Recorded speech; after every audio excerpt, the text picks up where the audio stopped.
Бул псориаз деген эмне жана келип чыгуу себептери боюнча кыскача айтып берсеңиз. Айгат кайра пайда болот, ушундай өнөкөт оор. Оорулуу адам неден пайда болду деп анализ кылыш керек. Бул оорулуу кишилерге айткым келет да, сен жалгыз эмессиң депчи. Бул өтө эле көп тараган оору. Бул айтып өткөндөй жугуштуу оору эмес болгондуктан эч кимге бул оору коркунуч алып келбейт.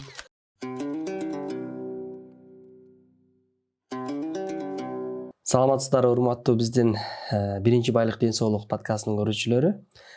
Бүгүн бизде конокто Керималиева Жипар Абдыгазиевна, врач-дерматолог, медицина илимдеринин кандидаты. Кош келипсиз. Рахмат. Бүгүн биз сиздерге псориаз деген оору боюнча тема кылабыз.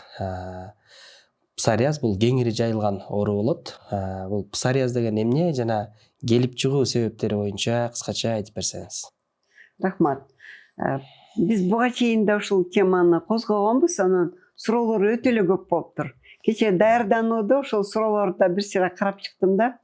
Псориаз деген оору эгерде жер жүзүндө, жер шарында 7 миллиарддан көбүрөөк адам болсо, ошонун 2-4% чейин ушу псориаз оорусу менен ооруйт экен. Демек бул өтө эле кеңири тараган оору экен да. Анан кийин карабайт экен, улутун, теринин өңүн, мейли кара болобу, мейли ак болобу, мейли сарыбы бизге окшогон бардык жерде болот.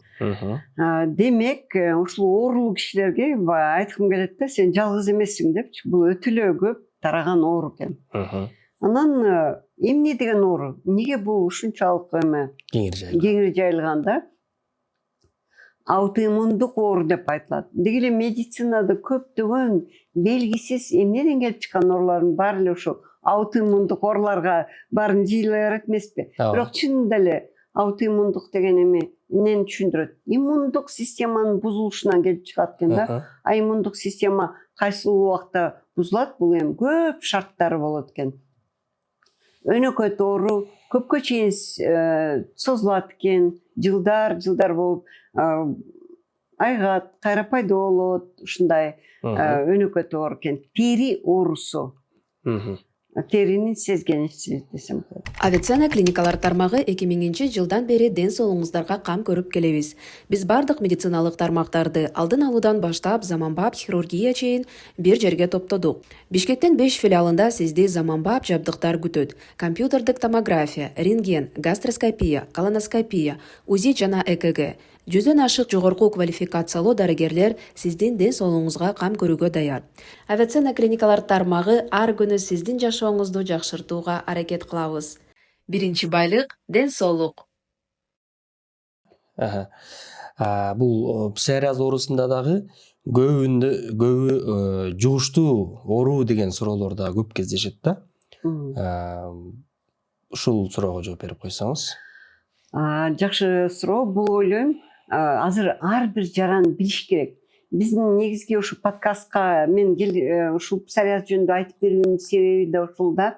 Көпчүлүк биздин угармандар, көрүп аткандар өзү эле көрүппөй башкаларга да айтуусун каалайт элем да. Ушул псориаз оорусу жугуштуу эмес, бул эч кимге зыян алып келбейт. Эгерде ушул ооруну көргөндө, бул ооруну эми мындай көрүп деле угуп билиш керек да, псориаз оорусунчу.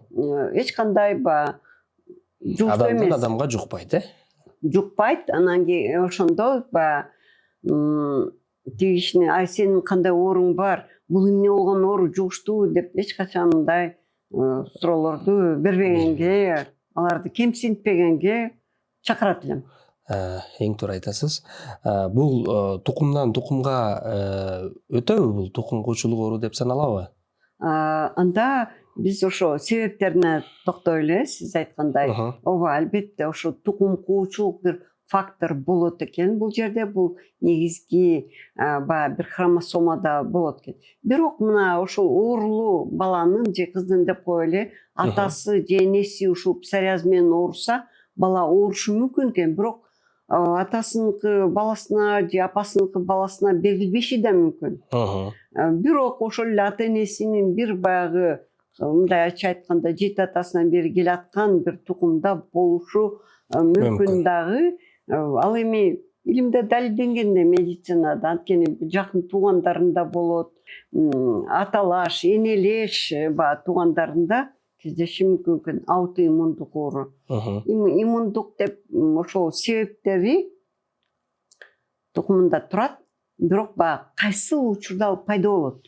Белгисиз. Демек, жок, бул көбүнчө баягы биринчи иретте баягы стресс фактору, же болбосо тамак ашты туура эмес колдонуу, же болбосо жана эң биз баягы медицинада айтабыз го, туура эмес жашоо образы депчи. Инфекциялар, дары дармектердин таасири менен бул оору пайда болушу мүмкүн экен. Бирок анда айтсак болот, көп эле ооруларды ушул факторлор Козгойт да, көп эле. Ошондой эле ушул псориаз оорусун дагы ушул факторлор козгойт экен дагы, иммундук жанагы баягы эмне десем, клеткалар. Иммундук клеткаларды мына башталды деген кезде ошону баягы фактор риска же триггерный фактор кылып козгоп коет экен да, ошол кезде иммундук өзгөрүүлөр болот да, жанагы коргоочу механизм адамды коргобой эле өзүнүн клеткаларына өзү каршы чыга баштайт да, жана Т клеткалары. Аутоиммундук, ошон үчүн аутоиммундук оору деп айтылган себеби да ушул да. Ошол эле стресс фактору, өзгөчө бир гормондорду пайда кылат эмеспи? Ошол эле кортизол, адреналин факторлор ушул иммундук системага таасир берип, аны оору башталып чыгат экен да. Чоң рахмат. Бул оорунун белгилери, теридеги кандай өзгөрүүлөр болот? Ошол жөнүндө кыскача айтып берсеңиз. Ооба. Эң биринчи кызыл тактар пайда болот денеде. Аны псориатический бляшка деп коет. Ал ошол тактар улам көбөйүп отуруп, дененин бардык жагына болушу мүмкүн. Же биринчи чачтан башталат, кээ бириники адам канчалык башка өзгөчө да, бири-бирин окшошпой сыяктуу, керек болсо эки эгиздин бирөөнүкү псориаз болушу мүмкүн, же бирөөсүнүкү башкача болушу мүмкүн, бирөөсүнүкү башкача болушу мүмкүн. Адам канчалык башкача болгон сайын псориаздын түрү да башкача. Түрлөрү өтө эле көп. Түрүнө токтоп кете турган болсом, псориаздын түрлөрү, эми бул илимди изилдеш үчүн, туура дарылаш үчүн баягы түрлөрүнө сөзсүз айтып кетейин. Демек, биринчи түрлөрү мисалы мезгилге жараша да болот. Кышкы, күзгү, жайкы, жазгы, же болбосо аралаш түрлөрү. Мисалы кышкы формасы менен ооруган псориаз, ал өзү билет, ал айтат, мен жай келгенде эле күнгө чыксам жакшы болуп калам дейт. Ал эми жайкы формасы, ошо күнгө чыгып көр, ал жерден кайра күчөп, оору аябай острый стадияга өтүшү мүмкүн. Ал эми ошол андан тышкары баягы жеңилдигине жараша жеңил формасы дейт, ортончу, анан өтө өчүп кеткен оор формасы болот. Жеңил формасы менен көбүнчө ушу 40%-дан 60%-га чейин ушу жеңил формасы кездешет экен. Ал болсо баягы кызыл тактар болуп чачында, анан кийин мына бул ошо псориаздын өзгөчөлүгү эмнеде? Симметрия дейт, же болбосо бирдей. Мисалы ушу чыканактын бүгүлгөн жеринде мына муундай, сөзсүз мына ореки үстүңкү жагында болот, ички жагында эмес, кол буттун ички жагында эмес, сырт жагында болот. Ушу анан өзгөчө ушу чыканак анан тизеде көп кездешет. Болот да, жана псориатический бляшка дегенчи, чачта болот. Сиз эки жактуу дедиңиз, ошондо эки тизесинде тең, эки чыканагында тең бирдей кездешеби? Көпчүлүгүндө ушундай болот да, көпчүлүгүндө ушундай болот. Анан ошо псориатический бляшка деп коет, же папула дейт. Негизги өзгөчөлүктөрүнүн жөнүндө айтып кетсек, симптом ауспица деген бар. Ушул немец окумуштуусу ауспица ушу өмүр бою ушул ооруга өзүн арнаптыр дагы, өмүрүнүн аягында айтып туруп, бул кандай оору мен билбейм депчи, өзүнүн ушундай айтылганы бар да. Симптом ауспица дейт, кызыл так чыгат. бир күлгөн болупчу, Мгм. өзгөчө териси актардыкы көрүнүп турат да, ошондой болчу. Мгм. Анан ал карттанат дагы мындай жылтыраак мындай эмне деп какаш сыяктуу болуп күйлөнүп турат, күйгүлүп турат. Анан жана свет өчүп калганда свечаны жагабыз го. Мгм. Ошо свеча тамганда бир майлуу бир эме болуп калат да. Ошону мындай алганда эле акырын үстү чыгып кетет. Бул симптом стеаринового пятна деп айтылат. Экинчиси болсо бир жука бир пленка чыгат. Ал болсо терминальный пленка дейт дагы. Анан үчүнчүсү болсо жана чүйдүрүм сыяктуу майда сиркектенип кан болот. Бул өзүнчө бир симптом, ауспица башка ооруларда такыр кездешпейт да. Только ушу псориазда болот. Бул ошон үчүн бул феномен деп айтылат. Феномен деген эмне? Бул баягы далилденбеген да, эмеге илимге далилдене элек. Эмне үчүн ушундай симптом бар депчи. Биз эми азыр биздин угуп аткандар айтышы мүмкүн, жалаң эле орусча айтып атат деп. Буларды мен кыргызча айта албайм. Анткени бул ушу көбүнчө терминдер. Биз институтта 9 жыл орус окудук, орус тилинде окудук. Бүт адабият, литература баары тең орус тилинде. Ал эми орус тилине болсо латын тилине келгендер бар. Ошон үчүн майла жок баягы аракет кылабыз да. Которулбаган терминдер болгон үчүн. Кээ бирде которула албайт, которула албайбыз. Туура айтасыз. Бара-бара аракет кылып атабыз. Буюрса. Бул псориаз оорусунда муундар жана тырмактар кандай өзгөрүүгө дуушар болушу мүмкүн? Дагы мен ошо аягына чейин бүтүрө албай калдым. Түрлөрүнөчү. Кээ бирде жалаң тырмактар гана өзгөрүшү мүмкүн. Кээ бирде муундар болушу мүмкүн. Мына жөнөкөй артропатиядан псориатический артропатияны кантип айырмалайса болот деген суроого. Псориатический артропатияда жанагы псориаздын белгилери, симптом ауспица деген териде болот. Териде ошону менен болот. А жөнөкөйдө андай болбойт сөзсүз. Ошондой эле жана лаборатордук анализдер менен да өзгөрүлөт да. Мисалы ошол эле ревматоидный фактор псориазда тескери өзгөрүлбөйт. Ошондой болушу мүмкүн. Же болсо жана айсло деген бар, ал лаборатордук анализ бул жерде отрицательный болот, если ревматоидный да. Ошондой эле псориазда көбүнчө майда муундардан башталат псориаздын өзгөрүүсүндө. Анан мен азыр айтып кеткендей жана жеңил, орточо, оор степендери депчи. Жеңил степендери баягы кээ бирде кычышат, кээ бир кишиники кычышпайт. Кычышуусу менен эмне үчүн баягы ушул оору баягы проблема алып келет да. Эмне үчүн көбүнчө ушул баягы кызыл тактар кычыштырып, ачтырып, кээ бириники сууланып да кетет. Экзематизация деп коет, экзема сыяктуу болуп кетет да. Анан кээ бириники ошол эле чыканакта, жыбутта жайгашпастан, чачында эле болбостон, бүт денесине жабышып кетиши мүмкүн. Дененин бир 90%, 99%на чейин керек болсо алакандар таманга да өтүшү мүмкүн. Бул эми ошо подошвенно-ладонный псориаз деп коет, ошон үчүн бул өтө бул сейрек кездешүүчү формалары өтө оор түрү болот. Пустулезный псориаз деп коет, андай түрлөрү да болот. Эми бул эмне үчүн бул классификация керек? Дарылоонун өзүнүн протоколу бар да, ошого жараша ошон үчүн классификациясы дагы. Бул ооруну диагностика кылууда кантип диагностика жасалуусу керек? Негизги бул жерде ошо диагностика бул дерматолог врачтын өйдө айтып кеткендей ушул белгилери, өзгөчө белгилери, жана эле симптом ауспица дегени, анан феномен Кёбнера деген бар. Өзгөчө бир жерин тырмап алса, же бир травматизация кылып алса, керек болсо аялдардын жана бюстгальтер кийип жүргөн тартылган жери, же болбосо шымдын тартылган жерлери жана ычкырын, ошол жерлерде псориатический бляшка прям өзүнчө бир кандай десем бир линия, жол мисалы, ошол жол менен ошол жерлерге гана чыгат. Бул да өзүнчө бир феномен Кёбнера дейт. ошондо диагноз көбүнчө ушул белгилер менен коюлат да.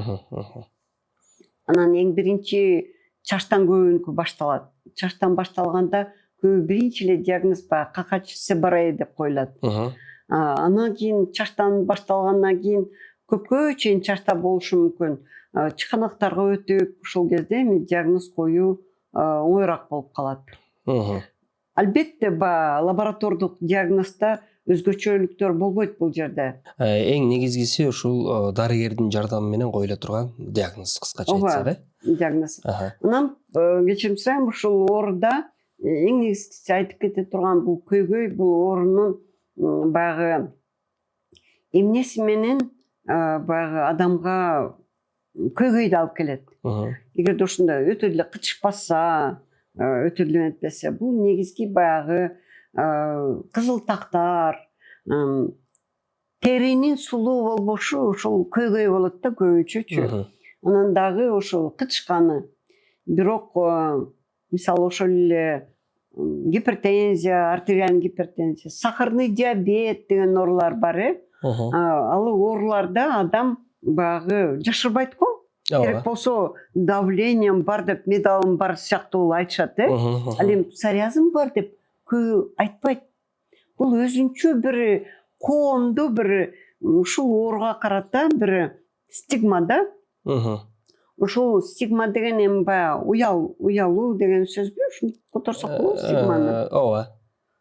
Тартынуу деген. Тартынуу да. Мен башкачамын, мен башкаларга караганда акмын же карамын дегендей сыяктуучу. Ошон үчүн баягы уялбаш үчүн бул оору айтып кеткендей өтө эле көп кездешет. Американын өтө белгилүү поп музыканттары, жанагы Ким Кардашьян, Леди Гага, ушулар ооруйт экен да азыркы кезде. Алар бар да азыр эми. Мисалы, Англиянын эң белгилүү 41-жылдары ушу генералиссимусу Черчиллдин да ушул оорусу болгондо алар уялган эмес. Бул ооруну мисалы ошол Леди Гага жана кимдер, Кардашьяндар менин ушундай оорум бар деп ачык көрсөтүп, ушул ооруга уялбагыла, ушу менен жашаганга үйрөнүш керек деп салымын өтө көп кошушту. Ошон үчүн мен дагы көрүүчү бизди угуп аткандарга айтып кетет элем да, псориазым бар деп уялбаш керек. Эгерде ооба сиз айтышыңыз мүмкүн, сага айтыш оңой депчи. Бирок ошондой эле мынакей карап көрөлүчү, ошол эле артериальный давление менен, сахарный диабет менен толгон токой оорулар бар эмеспи? Ошолордун баарын тең эмне үчүн алар уялбайт? Эмне үчүн псориазм бар деп уялыш керек? Мисалы ошол эле бронхиальный астма менен, аны менен дос болуп, аны кармап, ошону кандай десем, жетелеп жүрүш керек, керек болсо. Кандай дейсиз? Эң туура бул айтып өткөндөй жугуштуу оору эмес болгондуктан эч кимге бул оору коркунуч алып келбейт. Ошондуктан эч кимге жашырбастан кайра ушул көйгөйдү чечкенге аракет кылган туура деп ойлойм да. Ооба. Эми керек болсо ошол эле жугуштуу ооруларды деле жашырбаш керек. Да, жашырбай. Коркпой эле койсо болот деген мааниден айтып атам да. Бул оору башкага, ушун башка бирөөгө дагы тери оорусу жугуп кетип, анан ал дагы ооруп калат деген коркунуч бул жерде жок болуп атпайбы? Эмне үчүн антип айтып атам? Анткени адам өзүн өзү жектеп, мен ушундай оорум бар, псориазым бар, же болбосо сахарный диабетим бар, мен астмам бар деп, ал ошо мен айтпадым буга чейин дагы ушул эле жерден интервью бергенде мен кече карап чыктым, карасам көпчүлүк суроо беришти. Мен кече да Instagram баракчама ушу боюнча бердим да, кимде кандай суроо бар деп. Мына жакын ошол эле Instagram баракчама суроо келди. Психосоматика кандайча таасир тийгизет деп. Ушул эле да. Психосоматика деген сөз бул азыркы кезде мурда эле белгилүү болчу, бирок азыркы кезде модадагы термин десек болот, Эң туура. Психо деген өзүңдүн ички абалың, өзүңдү кандай сезесиң, а соматика деген дене. Демек, баягы капаланып кайгырып отурсаң оору ого түр күчөйт. Эң туура айтасыз. Ошон үчүн аны башкарып жок мен бул ооруп мен эч кимден жашырбашым керек. Ооба мен псориазым бар деп эле айтыш керек. Ошондо жаныңдагылар көңүл бурбай калат. Эгерде жашырына берсең, ал жаныңдагы үстөмдүк кылып, мунуку тиги чесоткабы же эмнеби деп ошол эле коомдук жерден банядан болобу же эмнелерден ичиши мүмкүн, Эң туура. Бул оору менен ооругандар кайсы дарыгерге кайрылыш керек? Себеби көп учурда оорулуулар кимге барышын билбей жүргөн учур көп кездешет да. Мен ушул жөнүндө ойлонбоп турмун. Мүмкүн мен өзүм ошо дерматолог, врач болуп көп жыл иштегендиктенби мен ойлойм тери врачына барыш керек, дерматолог врачына барыш керек. Сиз мүмкүн баягы муундар ооруганда деп айтсаң, анда деле ошо биринчи дерматолог врач менен, ревматолог врач менен, терапевт менен чогулуп дарыласа туура болот деп ойлойм. Чоң рахмат. Бул оорунун жана өтүшүп кеткен учуру эмнеге алып барышы мүмкүн? Орусча айтканда осложнениясы кандай болушу мүмкүн? Мен жана айтып кеткендей, ушул осложнениясы экзематизация деп коет. Сууланып, бүт денеге тарап кеткендегиси бул биринчи. Экинчи жанагы пустулезный форма деп коет. Ал эми ал биринчи иретте пайда болобу же кийин пайда болобу илимде азырынча жок. Андан тышкары ошол эле муундардын артропатия, псориатический артропатия, бул дагы ошол осложнение кириши да мүмкүн. Мен өзүмдүн практикамда болгон. Ал жөнөкөй псориаз деп кадимки ушул диагнозду ушинтип коюлат. Вульгарный псориаз депчи. Вульгарный деген сөз латын тилинен которгондо жөнөкөй дегенди түшүндүрөт. Жөнөкөй псориаз, простой псориаз депчи. Ошондой псориаз менен ошол оору азыркыга чейин эсимде. Келип көрүнүп жүрчү, кээ бирде өтө деле өчкөн эмес болчу, анткени мен аны таанысам керек, ошон үчүн дагы кайрылып жүргөн да. Көбүнчө кичинекей эле бир көйгөй болсо териде, өзүлөрү эле аптекага барып эле сүйкөнүп, бирөөдөн эметип ушинтип жүрүшөт көбүнчөсүчү. Бирок мен айтат элем, врачтын көзөмөлүндө болуш керек баары бир депчи. Анан ал киши ысык эмес, ысык көлдөгү ак суу суусунда радоновый ваннага түшүп, ал жерде ушу мен өзүм деле баргам, 10-15 мүнөт деп жазылып турат. Ал киши болсо ушу өзү айтып берди да, мен бир ушу псориазыма жардам берет деп бир саатка чейин түшкөм деп. Ошондон кийин артропатиясы күчөп кеткенин айтат да. Ал эми ошол болуп туралы радон ваннасы, андан тышкары дарыларды өзү билгендик кылып колдонуп, ошол эле жана гормональный мазьдар ооба жакшы жардам берет. Бирок анын да чеги болот, анын да өзүнүн бир нормасы болот, Туура эмес колдонсо кандайдыр бир кесепети болушу толук мүмкүн, Ал дары да баары бирчи, баары химиялык препарат да. Анан кийин ошону өз билим колдонуу, дары дармектердин таасири, стресс факторлор, башка жана эле көнүмүш, стрептококку, ангина дейсизби, ошолордун баары тең күчөтүшү мүмкүн, жана дагы стадия обострения алып келиши мүмкүн. Дагы бир бул эң өзгөчө бөлүк деп айтсам болот. Дарылоо кандай жүргүзүлүш керек? Анан өз алдынча дарылаганга болобу, болбойбу? Жакшы, мен азыр бир эмени кошумча айтып кетейин. Ошо жана Ауспиц деген немис окумуштуусу өзүнүн китебинде, ошол китеп менде өзүнчө монография сыяктуу бар эле, ошону эстейм да. Ошондо жазылган, эгерде дейт, ушу псориаз оорунун бир өзгөчөлүгү бар да, антибиотикти кабыл алсаң дейт, анда открывай ворота для псориаза деген сөз бар. Ошон үчүн биз бардык жерде эле айтабыз го, антибиотиктерди дайын жок эле колдоно бербегин, өз билгендик кылбагын деп. Бул псориазга да ошол сөзсүз кирет да. Тиешелүү. Антибиотиктерди албетте баягы көрүш керек, чынында антибиотик керекпи же кереги жокпу депчи, ошондон башталат. Эми сиздин сурооңузга дарылоо боюнча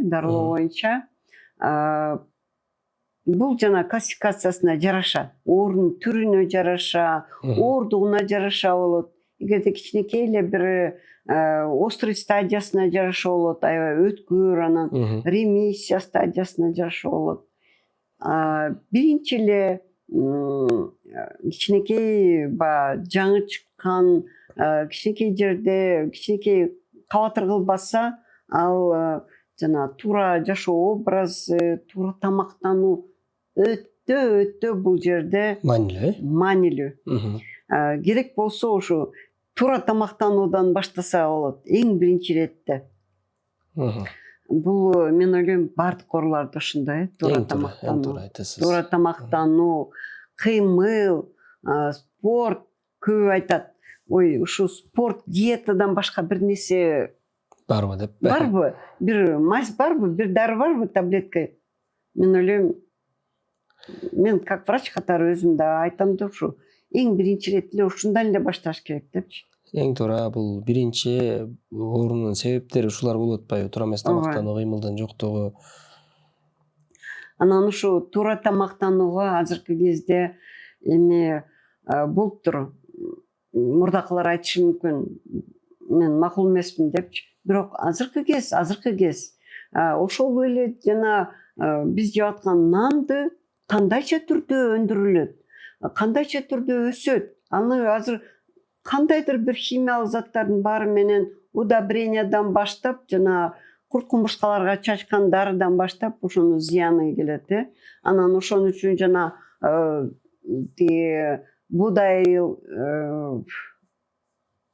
будайларды злаковый деп коебузбу, эмне десе, злаковыйларда негизги ошо белок глютен деген жана ушу жабышкакты ушул жооп берет да. Ушул глютен белокко көп аллергия болуп атпайбы? Бул андан тиги псориаз эле эмес, көпчүлүк оорулар пайда болуп атат. Эгерде сизде псориаз болсо, анда ушу эң биринчи ирет тамакка көңүл буруш керек. Керек болсо методом исключения дейт. Нанды бир ай жебей көрүш керек. Керек болсо бир ай таттууну жебей көргүн. Керек болсо бир ай жана посленовый деп коет, ошонун арасында өзүнчө табигый химикаттар бар. Ошо посленовыйлар. Бул эми жөн эле айтылган жок да. Мунун баары канча жылдан берки ошол тажрыйба менен сунушталат да булчу.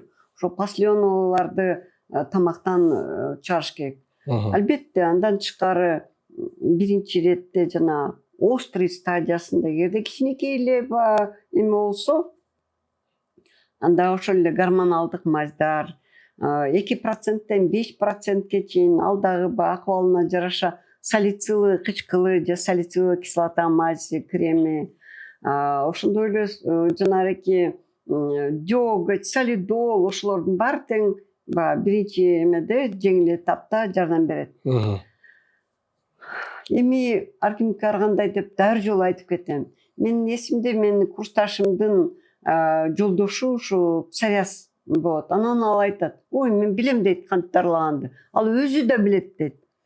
Капаланды болду чыгат дейт. Анан мен ага дейт, жана успокаивающий, седативный капельница жасайм, аныкы кетип калат дейт. Эң сонун туурабы, эгерде билсе, эмнеден экенин билсе. Ошон үчүн оорулуу адам неден пайда болду деп анализ кылыш керек. Анан эле врачка келип эле сен мага жардам бергин дебичи. Өзүнөн баштасын, Канчалык дарылоо болгону менен эгерде эң негизги себебин жок кылбаса, ооруну дарылоо кыйынга турат. Ооба, бирок ошол себебин табыш кыйын болуп атпайбы? Көпчүлүк эсте себебин табыш кыйын. Анан кийин врачка келип эле кантип дарыланыш керек, эмнеге гарантия бересиңби деген сөз. Албетте ушул жөнүндө да токтолуп кетким келет да. Кээ бир рекламаларда бар. 100% гарантия берем деген, же болбосо 100% мени гарантия бересиңби деген, ошол дарыгерди дагы, ошол пациентти дагы мен деги эле ушуларды мындай эме кылып салат элем, эррор кылып, туура эмес депчи. Бул туура эмес подход. 100% эч жерде ден соолукта, адамдын жашоосунда эч нерсе жок. Дагы бир кыскача суроо берейин дедим. Азыр бул нерсени айтып атсаңыз менин эсиме түшүп кетти. Интернет тармагында дарыгер эмес эле кишилердин ушундай дарыларды саткан учурлары болот. Ошонун ичинде бул псориазга каршы дагы аябай жакшы эффект берет деп саткан учурларды мен көп көрөм да. Ошолорго ишенсек болобу? Азыр эле айтып кеттим, эгерде дарыгер эмес болсо, анда бул оорудан дарылайм дегендерден качыш керек. Анткени псориаз оорусу бул системдик оору деп саналат. Бул жана айтып кеткендей жеңил стадиядан оор стадияга өтүп кетиши мүмкүн. Оор стадияга өткөндө бул жерде жана иммундук өзгөрүү болгондуктан жана ошол эле гормондор жардам бербей калат. Андан кийин жана цитостатиктер бул өтө оор стадияда назначение кылынат. Цитостатиктердин эми жакшы жагын карайт дагы, анан жаман жагын эле жок назначение кылышка туура келет. Ошон үчүн мен баягы ушул псориаз оорусу менен 30 жылда мен ушул псориаз оорусу менен өтө көп келишчү да. Анан кийин стационарда иштечүмүн. Ошол кезде башынан баштап бутуна чейин псориаз болгон кишилер келет көбүнчөсү. Анан көпчүлүгү ошолордуку баягы кандай десем, анамнезинде бар да, баягы ушу айтып кеткен көйгөйлөрдүн баары тең бар. Туура эмес тамактанган, керек болсо алкоголду көп колдонгондор, анан баягы бул оору жөнүндө сабаттуулугу жок көпчүлүк. Ошондо биз көрүүчүлөрүбүзгө дагы бир жолу айтып кетебиз. Ар кандай интернет тармагындагы реклама кылып саткан дарыларга ишенип, ал дарыларды колдонбооңуздарды сунуштайбыз. Ооба, эң биринчи иретте баягы сөз бар эмеспи? Бирдеке таранчыны сойсо да Казапчы сойсун. казапчы сойсун деген эми бул жерге туура келбейт. Бирок өзүнүн врачка барыш керек. Өзүн өзү сыйлап, ошол врачка барып көрүнүш керек. Ооба, врач жардам бербеши мүмкүн. Бирок врач менен кошо чогуу ушул оорудан кантип чыгып кетүү жолун издеш керек. Ай, врач мага эчтеке жардам бербейт. Мен өзүм барам дагы, мен ушу 30 жылдын ичинде кандай гана методдорун көрбөдүм. Кечирим сурайм, ушу керек болсо жанагы айтсам ишенбейсиз. Уйдун жаңы чыккан жанагы заңына сүйкөнүп келгендер да болгон да. Ооба. Ал метод азыркыга чейин жанагы күйүп калган учурда колдонгон учурларда көп кездешкен. Мен деле көзүм менен көргөн учурларда болгон да. Анда эмне жардам бериптир ошо күйүктөр? Эми булар ошентип ойлошот, бирок ал жактан кайра инфекция жугузуп алып, ошо ооруну күчөтүп алганын өздөрү билбей калышат да. Каяктан ушундай чыкканын билбейм.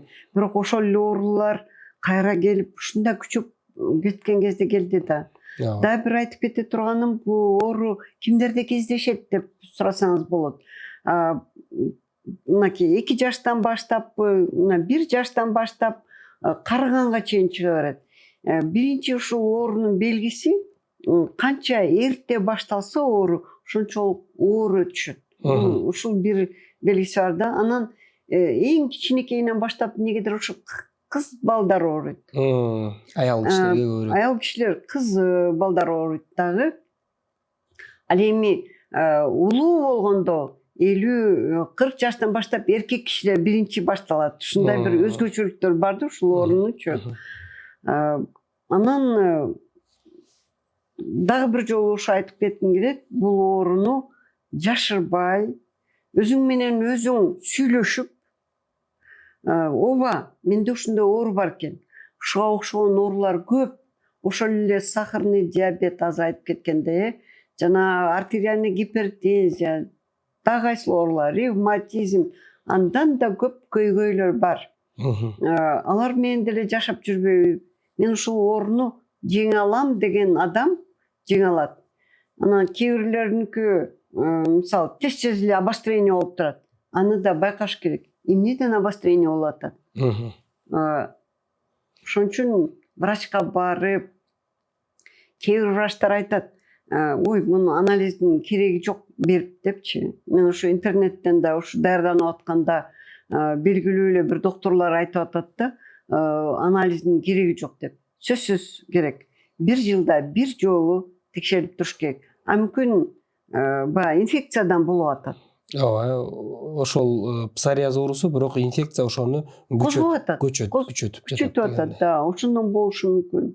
Ошон үчүн дайыр жолу айтып кетет элем, жанагы эле ошол чекап дегенди жасап туруш керек, текшерилип. Кошулга ташыл кылып албай. Мүмкүн ошол сеники псориаз бардыр, бирок ошого мүмкүн көңүл бурбай жүрүп, ашказанды оорутуп аласың же башка оорулар болуп калышы мүмкүн депчи. Эң туура, эң биринчи бул алдын ала текшерилип, оорунун алдын алган бул өтө керектүү нерсе деп ойлойм. Мисалы, бир тууган дейли, өзүнүн уругунда псориаз оорусу менен ооругандар бар. Экөө бирөөсү антибиотикти туура эмес колдоно берет, ар кандай дарыларды иче берет. Бирөөсү активный образ жизни менен туура тамактанат. Анда жанагы өзүнүн карагаң оорубай, өзүн туура эмес алып жүргөн киши ооруп калышы коркунучу көбүрөөк. Ооба, бул эми бардык ооруларга тиешелүү болсо керек. Эң туура, бардык ооруда эле бул. Сиз деле мынакей врачсыз, өзүңүздүн кесип боюнча, ошол эле пульмонология боюнча, бронхиальный астма боюнча деле ал деле бир тугум кылуучу бир факторлор бар да. Эң туура. Сизге чоң рахмат, Жапар эже. Мен ойлойм, элибизге бир чоң жакшы маалымат бердиңиз деп. Ден соолукта болуңуз. Сиз дагы баягы ден соолугуңузга көңүл буруп, өзүңүздүн ден соолугуңузду жакшы караган адамдардын катарына киресиз. Мен башка биздин көрүүчүлөргө да ошол нерсени сунуштайм. Бул оору качан келишин эч ким айта албайт. Ошондуктан оору келгенде гана дарыланбастан алдын ала атайын ден соолукка көңүл буруусу. Рахмат.